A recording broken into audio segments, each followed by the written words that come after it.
దేవునికి స్తోత్రం. వందనాలమ్మా. అయ్యా వందనాలు. దేవుడు మిమ్మల్ని మీ కుటుంబాలను దీవించాలి. నూతనమైన సంవత్సరంలోకి అడుగుపెట్టినందుకు మీ అందరికీ నూతన సంవత్సర శుభాకాంక్షలు తెలియజేస్తూ ఉన్నాము. మా నిత్య ఆరాధన ప్రార్థన మందిరం ద్వారా మీ సమస్యలు ఏదైనా ఉంటే కామెంట్ రూపంలో పెట్టండి. మీ కొరకు ప్రత్యేకమైన ప్రార్థన చేస్తాము.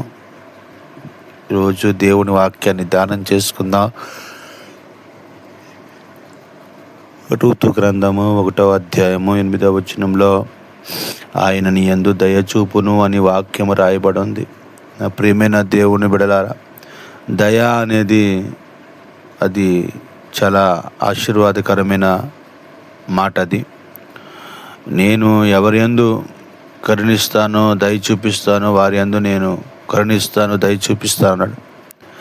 దయాప్రాప్తిరాల నీకు శుభము కలుగును గాక అంటాడు ప్రభు. ఈ 2026 సంవత్సరం అలానే మరి మొదటి తారీఖు మొదటి నెల ప్రభు మనకు తోడే ఉన్నాడు.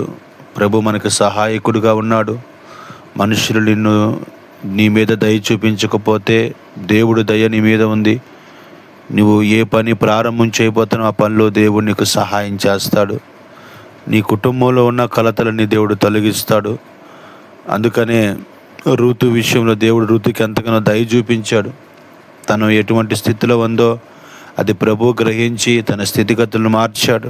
తన కుటుంబంలో ఉన్న మరి ఆటంకాలు దేవుడు దూరపరిచాడు.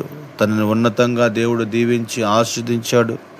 ఈ నూతన సంవత్సరంలో దేవుడు నిన్ను నూతనంగా దీవిస్తాడు, నూతనంగా ఆశీర్వదిస్తాడు. షైనా అనే ఒక దురాత్మ పట్టిన వ్యక్తి తన జీవితంలో ప్రభు ప్రతిష్టమైనప్పుడు తనకున్న ఆ భయంకరమైన సంఖ్యల నుంచి విడుదల పొందుకున్నాడు.